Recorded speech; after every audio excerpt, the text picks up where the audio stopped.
तो ऐसी कुछ चीज़ें होती हैं जो ड्यूरिंग प्रेगनेंसी हो जाती है जिसकी वज़ह से उनको थायराइड हो जाता है। और इसके अलावा बहुत सारे रीज़न्स होते हैं बट ये कुछ सिलेक्टेड है जिसे हम देख सकते हैं, पता कर सकते हैं कि हमारी बॉडी में थायराइड का लेवल बढ़ रहा है। तो हमारी की बॉडी में कितने मतलब थायराइड जो होता है वो कितने तरीके के होता है। तो 2 तरीके के थायराइड होते हैं, एक हाइपोथायराइड और एक हाइपरथायराइड। तो अब हम जानेंगे कि हाइपोथायरायडिज़्म क्या होता है। इसमें क्या होता है जो हाइपरथायरायडिज़्म होता है, इसमें जो हमारे हार्मोन्स होते हैं T3 एंड T4 वो ठीक से नहीं बन पाते हैं हमारी बॉडी में। उसका जो सर्कुलेशन होता है, उसका जो एक क्वांटिटी होती है वो ठीक से हमारी बॉडी में नहीं बन पाती है।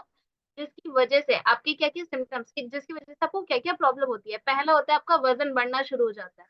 आपको थकान महसूस होने लगती है, आपके बाल झड़ने लगते हैं।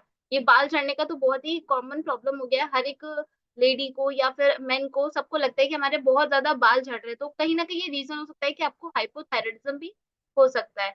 आपको अधिक ठंड लगना, डिप्रेशन की प्रॉब्लम, गला बैठना या फिर आप फिज़िकली, मेंटली स्ट्रेस में हो, आपको मांसपेशी में अकड़न की प्रॉब्लम हो रही है, आपके नाखून और बाल कमज़ोर हो रहे हैं या फिर आपकी जो स्किन है वो रूखी और बेजान हो रही है। तो ये कुछ रीज़न्स हैं, ये कुछ सिम्पटम्स हैं जिसको देखकर आपको पता चल सकता है कि आपको हाइपोथायरायडिज़्म की प्रॉब्लम है। एंड नेक्स्ट आता है हमारा हाइपरथायरायडिज्म। तो इसमें क्या होता है जो हमारे T3 एंड T4 हार्मोन्स होते हैं, वो एक क्वांटिटी से बहुत ज़्यादा बनना शुरू हो जाते हैं। उनकी जो उत्पादक है वो बहुत ज़्यादा हमारी बॉडी में जितनी हमें आवश्यकता नहीं होती है, उससे भी ज़्यादा हमारी बॉडी में बनने शुरू हो जाते हैं, जिसकी वज़ह से उसका सर्कुलेशन बहुत ज़्यादा बढ़ जाता है, जिसकी वज़ह से आपकी बॉडी में आपका वज़न कम होना शुरू हो जाता है। किसी भी चीज़ हो, वो कोई भी चीज़ हो, अगर आप उसका एक्सेसिवली यूज़ करेंगे, तो वो ज़रूर कहीं न कहीं आपकी बॉडी में कोई न कोई साइड इफ़ेक्ट ज़रूर दिखाएगी।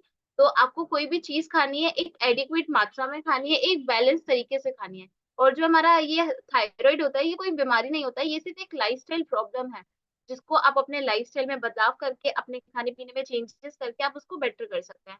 तो हाइपरथायरॉइडिज़्म में आपका वज़न कम होना शुरू हो जाता है, आपको घबराहट होने लगती है, आपके मूड स्विंग्स होते हैं, आपको ज़्यादा साँस फूलने लगता है, गर्मी लगने लगती है। और नींद कम होती है, बहुत सारे लोगों को बहुत कम नींद आती है, उनको स्लीप की प्रॉब्लम होती है, स्लीप एपनिया होता है। तो वहाँ पे उनको ठीक से नींद नहीं आ पाती है, जिसकी वजह से उनका पूरा दिन प्रोडक्टिव नहीं होता है, वो ठीक से काम नहीं कर पाते हैं। और चिंता और परेशानी होना, आपकी हार्ट बीट बहुत ज़्यादा तेज़ होना, बहुत सारे लोगों की हार्ट बीट नॉर्मल जो उनकी हार्ट बीट होती है, उससे भी ज़्यादा तेज़ होती है। तो ये आपके हाइपरथायरायडिज़्म की कहीं न कहीं सिम्पटम है और आपको बहुत ज़्यादा प्यास लगना और आँखों में आपको लालपन या सूखापन दिखना। तो ये हमारे कुछ सिम्पटम्स होते हैं हाइपरथायरायडिज़्म। अब आपको थायराइड में क्या-क्या चीज़ें नहीं खानी है। आपको कोई भी टाइप का जो हमारे व्हाइट चीज़ें होती हैं, आपको वो नहीं खानी है, जैसे चीनी, सफ़ेद चावल या फिर आपको किसी भी टाइप का bakery product, cake, cookies, oily food नहीं खाना है, सॉफ्ट ड्रिंक्स नहीं लेनी है आपको और मसालेदार चीज़ें नहीं खानी है और मैदा से बनी हुई कोई भी चीज़ नहीं खानी है क्योंकि मोस्टली मैदा हमारे लिए बहुत ज़्यादा साइड इफ़ेक्ट करता है और बहुत ज़्यादा प्रॉब्लम क्रिएट्स करता है, तो आपको मैदे से बनी कोई भी चीज़ें नहीं खानी है। और चाय और कॉफ़ी तो आपको बिल्कुल भी नहीं पीनी है, मलाई और मिठाई और सफ़ेद चावल और सफ़ेद नमक। तो डॉक्टर्स भी मना करते हैं इस चीज़ को कि आपको सफ़ेद चावल और सफ़ेद नमक नहीं खाना है, वो ड्यूरिंग हाइपरथायरायडिज़्म आपको प्रॉब्लम कर सकता है।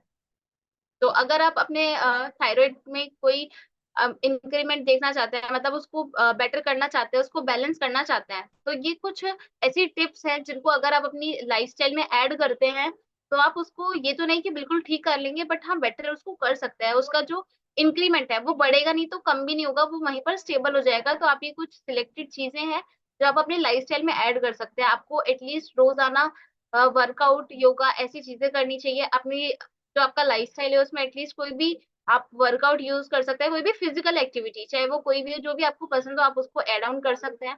अपने खाने में आप सेब को ऐड करें, रात में हल्दी वाला दूध पी सकते हैं आप और धूप में बैठना चाहिए और ऐसा नहीं है कि गर्मी हो रही है तो आपको धूप में वैसे बैठना है तो आप बिल्कुल बहुत ज़्यादा आपको धूप नहीं लेनी है, जो सुबह-सुबह की मॉर्निंग वाली जो धूप होती है, आपको वो लेनी है तो उससे आपको प्रॉपर विटामिन डी मिल जाता है।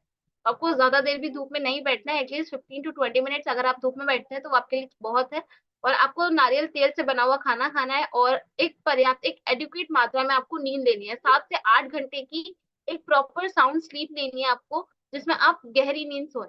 तो वो आपके लिए बेटर होगी और वो भी नींद आपको लेनी है रात में, ना कि दिन में। क्योंकि अगर आप उस नींद को दिन में पूरा करेंगे, तो आपके हार्मोन्स फिर से डिसबैलेंस होंगे और आपकी बॉडी में कोई ना कोई नया चैलेंज आ सकता है।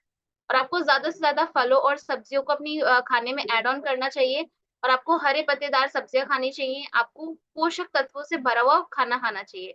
पोषक तत्वों से मीन्स आपको आपकी जो थाली है, आपका जो खाना है उसके अंदर proper protein, vitamins, minerals, carbohydrates ये सारी चीजें एक बैलेंस मात्रा में होनी चाहिए।